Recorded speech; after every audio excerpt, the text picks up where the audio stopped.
Good morning, guys. It's AM in the morning here in Dubai and kakarating ko lang kagabi and napansin ko si Katie, guys. Yung tiyan niya is kakaiba. Ayan, so para siyang preggy, guys. Yung pagkawala ko dito, walang nakatingin sa kanila. Mukhang na-chuk-chak Chenny ni Lexo ito. Nakakaloka. Look at her tummy. Oh, ayan oh, sign yan ng nabuntis siya, guys. Yan oh, ang lalaki ng niya. Ang lalaki ng Are you pregnant again, baby? Are you pregnant? Katie, are you? Ba't naman ikaw nagpabuntis, bebe? Ba't nagpabuntis ka na naman? Diyos ko, oh. Ang laki ng tummy, guys, oh. She's really preggy. 100% na to. Laki ng tiyan niya. Oh, yung mga boobsy niya, lumaki na din siya. Kasi kung ipapa-ultrasound ko siya, magbabayad ako ng Pero mas maganda na yung ipa-ultrasound ko kasi para mas sigurado. At saka mapainom ko siya ng vitamins ba kung sakaling prego siya. Pero alam ko buntis siya eh. Ganyan siya nung first pregnancy niya. Ayan oh, ang lalaki ng mga niya, utong niya, at saka round yung belly niya. Tinanong ko yung yung nagbantay kagabi. Sabi niya, baka busog lang kasi kakakain lang daw nung dumating ako. Pero hindi oh. Ayan oh, ganyan pa rin. At saka bumigat siya, guys. Mukha nga siyang buntis. At ang salarin, ito ang ama. Ito ang ama, guys. Diyos ko, bakit mo binuntis yung Nakakaloka. Bakit mo binuntis si Katie? Bakit? Anya nga gapo nga binuntis mo ni Katie. Hindi niya maintindihan ng Ilocano Tagalog, guys.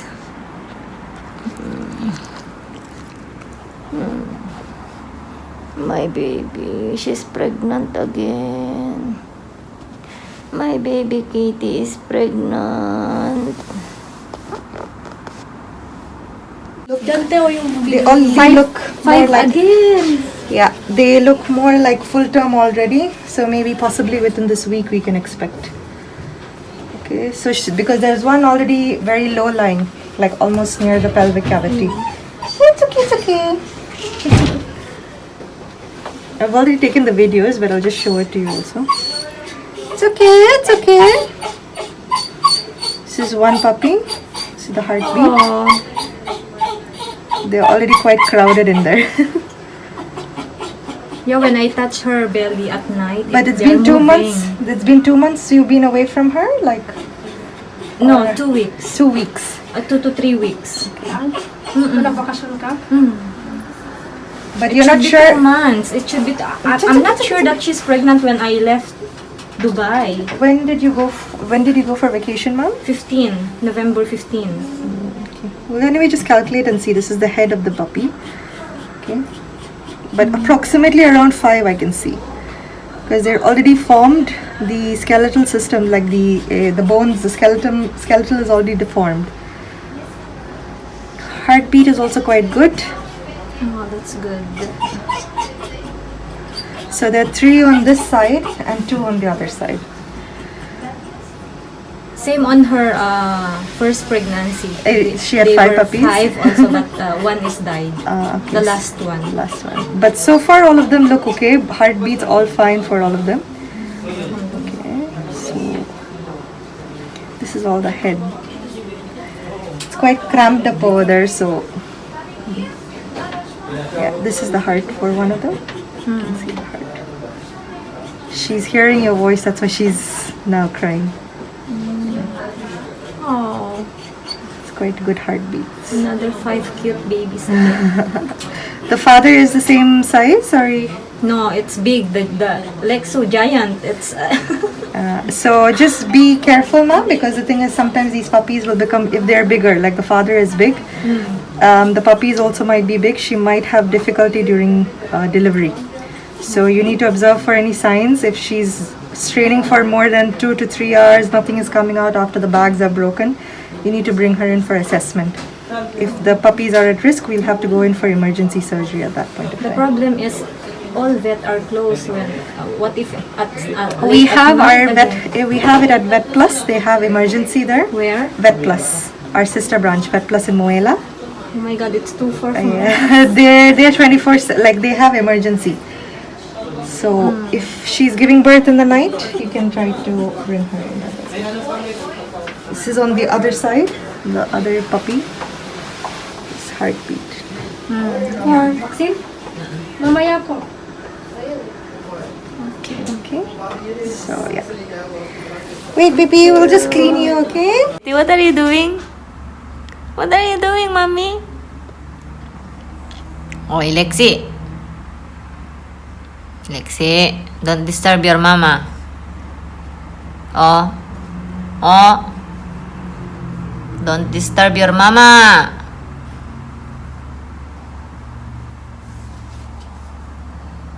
Kitty. You okay, mommy? You okay?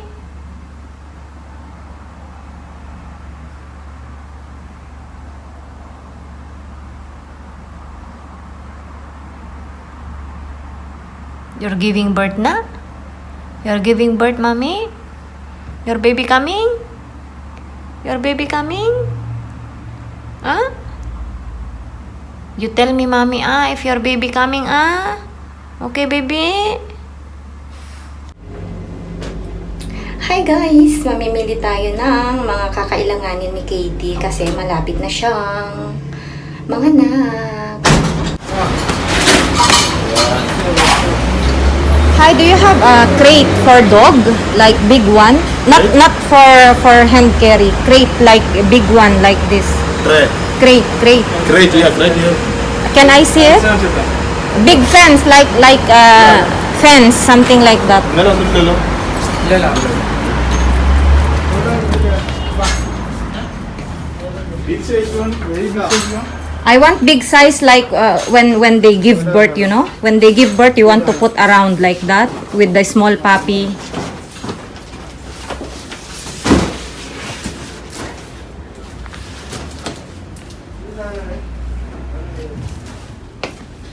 അപ്പോൾ പുതിയ നല്ലത്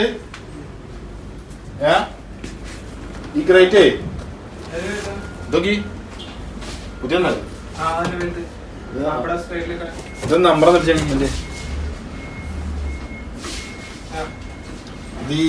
SXP A36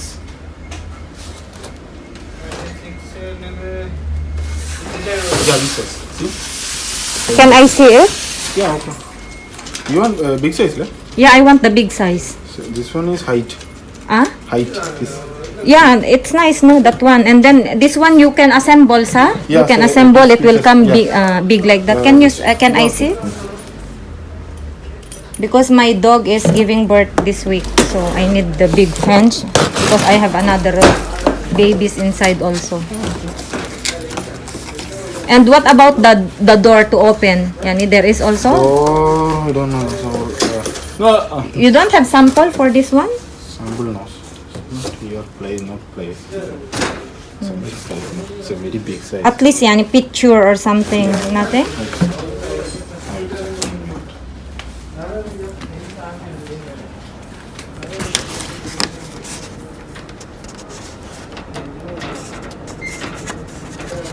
Eight pieces.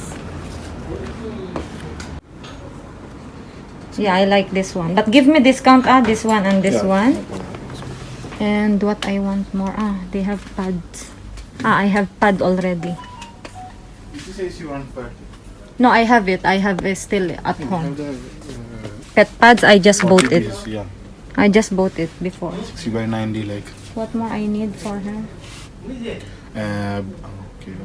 I have food gloves. I have gloves, I have food, I have. Shampoo, like perfume. Yeah, still I have toys, it. Tree. This bed, how much this one? Bed is coming 160, like Huh? 160. That's 160. nice. Also. Nakalas next time. This one is enough. This one and that one. Ah. For delivery only. How much you will give me last price? Last price.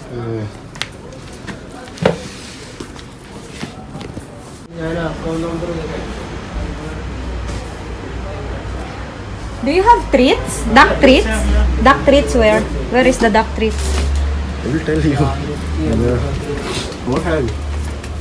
Duck treats. How much is duck? It's only 10 grams only. One packet 10 grams. And Okay, give me this one. Only one piece? Or you have more? here, no, some only. This one also, how much? This one 10 grams. So the green all 10 grams. All tender, huh? Okay, give me this two. Kalas, that's enough. Only. So big one. It's a nice price. Okay, 330, no, make 330. 345, make 330. 330. No, so last price 345.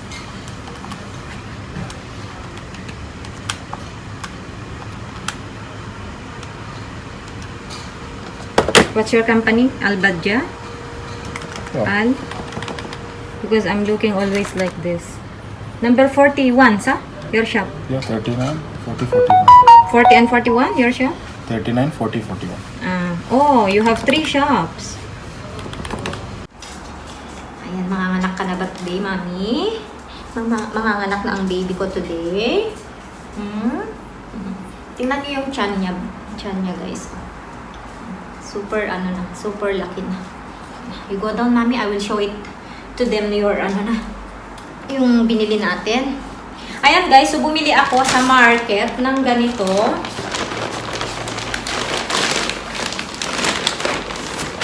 Ang hilig kong mamili sa online, guys. Mas mura pala sa market. Tapos sa market, makikita mo kung gaano kalaki. Imagine nyo yung binili ko na ganito noon. Napakaliit. Napakaliit yung binili ko na ganito noon. Eto, natawaran ko pa to. Ang pagkakatanda ko na ito, 85 ang bigay niya sa akin. Tapos, guys, nakuha ko lang to ng 60 dirhams. Ayan, di ba ang laki-laki. Pero pagka sa online ko binili to sa Amazon, Diyos ko baka 100 plus na to. Ayan, so binili ko to, guys. Yan, ganyan siya kalaki, Hindi ko alam kung ano yung size nito. Basta malaki siya. Ayan. Ganyan siya kalaki, guys. Tingnan nyo yung height ko, ha. Sa baba hanggang dyan. Hanggang sa may dibdib ko. Ayan, hanggang sa may dibdib ko siya kahaba. Ayan, super laki. Ganyan. Almost 1 meter. Ganyan yung likod niya. Ayan. Tapos ganyan yung design niya. Ayan, pa-velvet siya. Pa-velvet siya. Ayan, so pag nanganak na si Katie, dito ko sila ilalagay ng mga babies niya. And eto, guys, yung crate, i-assemble na natin. Ayan, i-move natin yung camera para makita ninyo.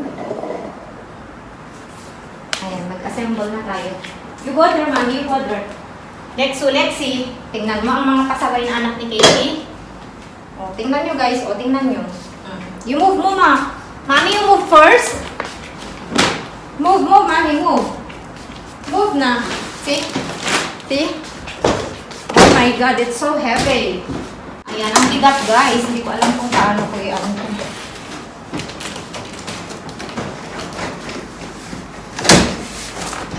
Sisirain na ba natin ang cartoon? Paano ba ito tanggalin? Oh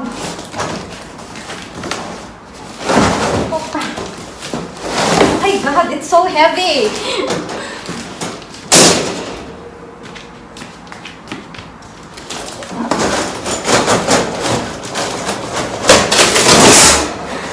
Ayan.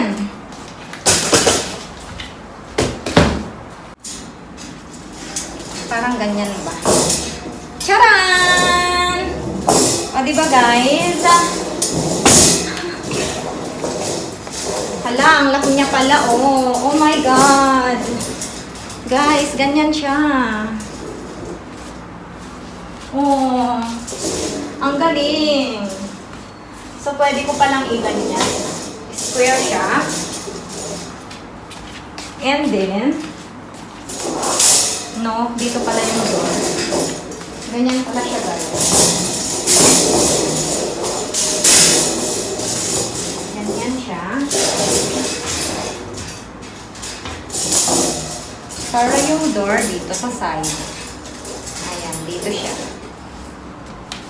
Ganyan ba? Yeah, pa-square siya, guys. Ayan, dito yung guard. Yung door. Ganyan.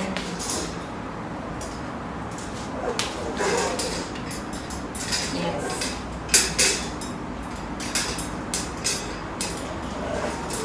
Ay, hindi pa. Baliktad, guys. Baliktad. Baliktad, baliktad. Saan ang pupuntan?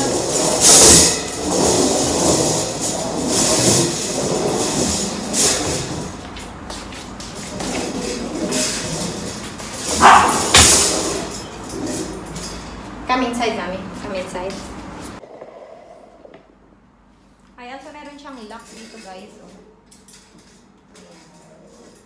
So, pwedeng i-connect yan dyan. Tapos, igaganon lang siya. Ayan. Oh. Ayan. So, meron siyang door na ganyan. Charan! Charan!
Guys, so natapos na din tayo and si Katie, kung makikita ninyo, nagdidig siya ng nagdidig. Ibig sabihin, malapit na siyang manganak kasi isa yan sa senyales ng pag-labor ng isang fur baby.